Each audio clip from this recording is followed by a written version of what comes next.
নমস্কাৰ। আজিৰ এই ভিডিঅ'টো জানো মেষ ৰাশিৰ ব্যক্তিসকলৰ বাবে ২০২৬ বৰ্ষৰ জানুৱাৰী মাহটো কেনেকুৱা যাব।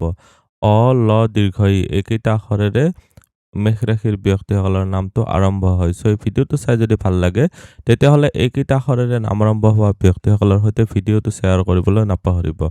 প্ৰথমতে আমি জানিম স্বাস্থ্যৰ ক্ষেত্ৰত। ৰাশিৰ মালিক হৈছে মংগল গ্ৰহটো। আৰম্ভণিতে ইয়াতে দেখিবলৈ পাৰিছে আপোনালোকৰ নৱম ঘৰত এটা মিত্ৰ ৰাশিস্থ হৈ আছে। অগ্নিতত্ত্বৰ গ্ৰহ হয়, অগ্নিতত্ত্ব ৰাশিতে আছে। এইটো এটা অতিশয় ভাল স্থিতি। ১৭ তাৰিখৰ পিছত মংগল যায় আপোনালোকৰ মকৰ ৰাশিত সোমাব। এইখিনি সময়ছোৱাত মংগল যায় তুংগী হ'ব। এইটো এটা অতিশয় ভাল স্থিতি। ত' যিসকলে চাকৰি পাম বুলি ভাবি আছে তেওঁলোকৰ কাৰণে ভাল হ'ল। ডিফেন্সৰ ছেক্টৰৰ চাকৰি পাবৰ কাৰণে বহুত বেছি ভাল হ'ল। মংগলৰ দৃষ্টি আহি আছে আপোনালোকৰ ৰাশিতে, মংগলৰ দৃষ্টি আহি আছে আপোনালোকৰ চতুৰ্থ ঘৰত। প্ৰপাৰ্টিৰ ক্ষেত্ৰত ভাল হ'ল। মংগলৰ দৃষ্টি আহি আছে আপোনালোকৰ বুদ্ধিস্থানত। চ' বুদ্ধিবৃত্তিৰ জৰিয়তে আপোনালোকে এইখিনি সময়ছোৱাত উন্নতি লাভ কৰিব পাৰিব। নিজৰ যিখিনি জ্ঞান হয় এইখিনি ব্যৱহাৰ কৰি নিজৰ পৰাক্ৰমৰ জৰিয়তে প্ৰপাৰ্টিৰ ক্ষেত্ৰতো বৃদ্ধি কৰিব পাৰিব। কম্পিটিটিভ এক্সাম পাছ কৰাৰ ক্ষেত্ৰতো ভাল হ'ব। বেমাৰ আজাৰৰ ক্ষেত্ৰত ভাল দেখা গৈছে। তাৰমানে আপোনালোকৰ দেহৰ ৰোগ প্ৰতিৰোধ ক্ষমতাটো বহুত মজবুত থাকিব। এইখিনি সময়ছোৱাত ৰক্ত সম্বন্ধীয় কমপ্লেইন অহাৰ সম্ভাৱনাটো অলপ কম। তথাপি যাৰ আপোনালোকৰ হাই ব্লাড প্ৰেছাৰ আছে বা ল' ব্লাড প্ৰেছাৰ আছে, আপোনালোকৰ মানে উচ্চ ৰক্তচাপ বা নিম্ন ৰক্তচাপ আছে, তেওঁলোকৰ কাৰণে অলপ সাৱধান হ'ব। বাকী ক্ষেত্ৰত কোনো প্ৰব্লেম নাই। এইখিনি সময়ছোৱাত আপোনালোকৰ ৰোগৰ স্থানত গোটেইটো মাহে যিহেতু আপোনালোকৰ ইয়াতে শনিৰ দৃষ্টি আছে, এইটো এটা বৰ ভাল স্থিতি নহ'ল।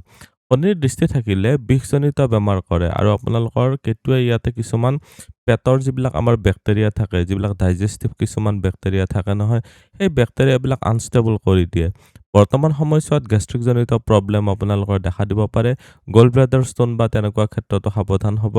আপোনালোকৰ কাৰণে এইখিনি সময়ছোৱাত ৰোগৰ ক্ষেত্ৰত বিশেষকৈ বিষ বেমাৰ, আপোনালোকে এইবিলাক ক্ষেত্ৰত সাৱধান হ'লেই হ'ল। এতিয়া দেখুৱাই দিছোঁ আপোনালোকৰ উপাৰ্জন, ধন সঞ্চয়, চৰকাৰী চাকৰি, ব্যৱসায়ৰ ক্ষেত্ৰত কেনেকুৱা হ'ব। উপাৰ্জনৰ ঘৰৰ মালিক হৈছে শনি গ্ৰহটো দ্বাদশস্থ হৈ আছে। ইনকাম কৰিবলৈ যাওঁতে আপোনালোকৰ এক্সট্ৰা ২ টকা হ'লেও খৰচ কৰোৱাব। এইখিনি সময়ছোৱাত খৰচ কৰিবৰ কাৰণে ৰেডি থাকিব পাৰিব লাগিব। ইনকামৰ ক্ষেত্ৰত আপোনালোকৰ বৃহস্পতিৰ দৃষ্টিও আছে, ৰাহুৰ স্থিতিও আছে। আপুনি যিমানেই উপাৰ্জন নকৰক কিয়, বৰ্তমান সময়ছোৱাত আপোনালোকৰ ইনকামৰ ক্ষেত্ৰত খৰচো অধিক কৰিবলগীয়াত পৰিব। ইনভেষ্টমেণ্টৰো প্ৰয়োজন হ'ব। বৃহস্পতিৰ দৃষ্টি ইনকামৰ ঘৰত অহাৰ কাৰণে পৰাক্ৰমৰ ঘৰৰ পৰা আহিছে। বৃহস্পতি বক্ৰী হৈ আছে। চ' আপোনালোকৰ কাৰণে এইখিনি সময়ছোৱা বহুতেই ভাল বুলিয়ে ক'ব পাৰি। বৃহস্পতিয়ে আপোনালোকক বহুত কষ্ট কৰোৱাব। আপোনালোকৰ ফৰেইন যদি আপোনালোকৰ কিবা যদি ইনভেষ্টমেণ্ট আছে বা বিদেশৰ পৰা উপাৰ্জন যদি কৰি আছে, এইটো ক্ষেত্ৰত আৰু অলপ বেছি ভাল দেখা গৈছে। উপাৰ্জনৰ ক্ষেত্ৰত আপোনালোকে নিশ্চয় বেনিফিটেড হ'ব পাৰিব। কষ্ট অলপ কৰোৱাব কাৰণ পাপগ্ৰহ এছ'চিয়েট হৈ আছে। ধনস্থানত আপোনালোকৰ মালিক হৈছে শুক্ৰ গ্ৰহটো। ধনস্থানৰ মালিক গৈ ভাগ্যস্থানত আছে, শুক্ৰ গ্ৰহটো আছে ইয়াতে আপোনালোকৰ ১৩ তাৰিখলৈকে। ১৩ তাৰিখৰ পিছত আকৌ আহিব আপোনালোকৰ ধনস্থানৰ পৰা আপোনালোকৰ নৱম ঘৰত গৈ কৰ্মস্থানত সোমাব। কৰ্মস্থানত মংগলো থাকিব, চ' আপোনালোকৰ ৰাশিৰ অধিপতিও থাকিব। এইখিনি সময়ছোৱাত ব্যৱসায়িক উন্নতিৰ কাৰণে বহুত ভাল হ'ল, কাৰণ আপোনালোকৰ শুক্ৰ গ্ৰহটো ধনস্থানৰ লগতে ব্যৱসায়ৰ ঘৰৰ মালিক হয়। চ' যিসকল আপোনালোকৰ মেষ ৰাশিৰ ব্যক্তি আছে, আপোনালোকে যদি ব্যৱসায় কৰে, শুক্ৰ গ্ৰহটো ৰিলেটেড ব্যৱসায় কৰিব পাৰে। কি ব্যৱসায় হ'ব পাৰে? ধুনীয়া বস্তুৰ ব্যৱসায়, কচমেটিক বা আপোনালোকৰ কাপোৰৰ ব্যৱসায়, মানে যিবিলাক লাক্সাৰী ট্ৰেভেল হয়, সেইবিলাকৰ ব্যৱসায় কৰিব পাৰে। আপোনালোকৰ ছাপ'জ সৰু গাড়ী আছে যিবিলাকে ভাড়া মাৰে, তেনেকুৱা ব্যৱসায়ো আনকি কৰিব পাৰে। পাৰফিউমৰ ব্যৱসায় কৰিব পাৰে। আপোনালোকে আৰু কিছুমান যিবিলাক হাতৰ বিদ্যা বা আৰ্টিষ্টিক যদি টেলেণ্ট আছে, এইবিলাক ক্ষেত্ৰত ভাল হ'ল। যদি আপোনালোকে শিল্পী হয়, আপোনালোকে যদি কলাকাৰ হয়, এইখিনি সময়ছোৱা আপোনালোকৰ নিজস্বভাৱে ইনকামৰ ক্ষেত্ৰত বহুতেই বেছি ভাল ফল লাভ কৰিবলৈ পাৰিব। মুঠতে চাবলৈ গ'লে এই গোটেইটো মাহে আপোনালোকৰ ইনকাম আৰু ব্যৱসায় দুয়োটা ক্ষেত্ৰতে ভাল দেখা গৈছে। ব্যৱসায়ৰ ঘৰত আপোনালোকৰ বৃহস্পতিৰ দৃষ্টিও আহি আছে, ৰাহুৰ দৃষ্টিও ইনকামৰ ঘৰৰ পৰা আহি আছে। উচ্চবিলাক দেখা দিব। যিয়ে ব্যৱসায় নকৰক কিয়, মই আকৌ তাতে এড কৰিম যে আপোনালোকে ঘৰৰ পৰা দূৰত ছাপ্লাই দিবলৈ চেষ্টা কৰক। বৰ ওচৰতে ষ্টিক কৰি নাথাকিব। এইখিনি সময়ছোৱাত অলপ বিদেশৰ সৈতে কানেক্টেড হৈ ব্যৱসায় কৰিব পাৰিলে বেছি ভাল হ'ব। চাকৰিৰ ঘৰৰ মালিক হৈছে বুধ গ্ৰহটো। এইটো যাই কিনে ভাগ্যস্থানত আপোনালোকৰ সময় আছে। বুধ গ্ৰহটো ইয়াতে থাকিব ১৭ জানুৱাৰীলৈকে। ১৭ জানুৱাৰীৰ পিছত বুধ আহিব ইয়াতে। আৰু ৰবি 14 তাৰিখে ইয়াৰ পৰা আহি কিনে আপোনালোকৰ আকৌ কৰ্মস্থানত সোমাব।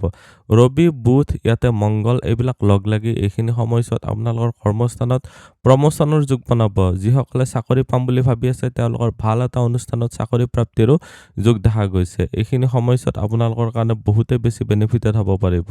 মাহটোৰ পিছভাগটো আপোনালোকৰ কৰ্মপ্ৰাপ্তিৰ ক্ষেত্ৰত ভাল, মাহটোৰ আগৰ ভাগখিনি আপোনালোকৰ ইনকামত বৃদ্ধিৰ কাৰণে ভাল। এতিয়া দেখুৱাই দিছোঁ আপোনালোকৰ ভাগ্য, পিতা, ধৰ্ম বা গুৰুজনৰ ক্ষেত্ৰত কেনেকুৱা হ'ব।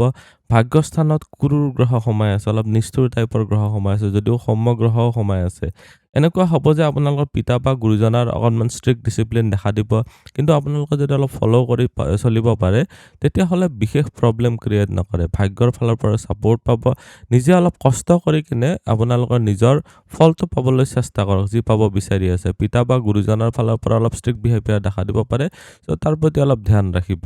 ধৰ্ম কৰ্মৰ ক্ষেত্ৰতো ভাল দেখা গৈছে। ইয়াতে বৃহস্পতিৰ ভাগ্যস্থানৰ দৃষ্টি আছে, বৃহস্পতিৰ ব্যৱসায়ৰ ঘৰত দৃষ্টি আছে, বৃহস্পতিৰ আপোনালোকৰ ইয়াতে ইনকামৰ ঘৰতো দৃষ্টি আছে। এইবিলাক হৈছে অতিশয় ভাল স্থিতি। বৰ্তমান সময়ছোৱাত আপোনালোকে নিজৰ পৰাক্ৰম বা কষ্টৰ বলত সকলো ক্ষেত্ৰতে সাফল্য লাভ কৰিব পাৰিব।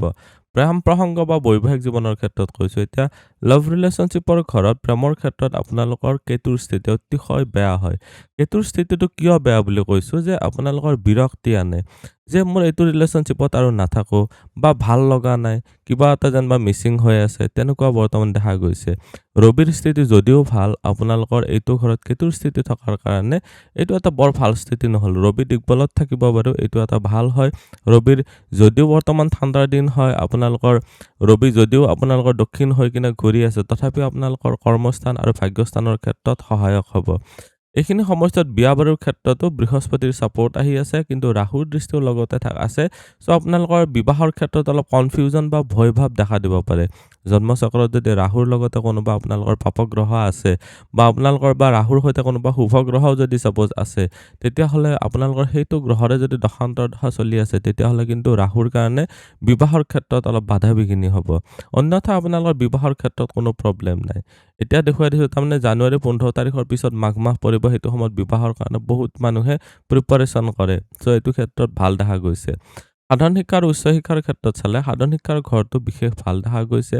সাধাৰণ শিক্ষাৰ ঘৰত ৰবিৰো দৃষ্টি আহিব 14 তাৰিখৰ পিছত, মংগলৰো দৃষ্টি আহিব আপোনালোকৰ 17 তাৰিখৰ পিছত, বুধৰো দৃষ্টি আহিব 17 তাৰিখৰ পিছত।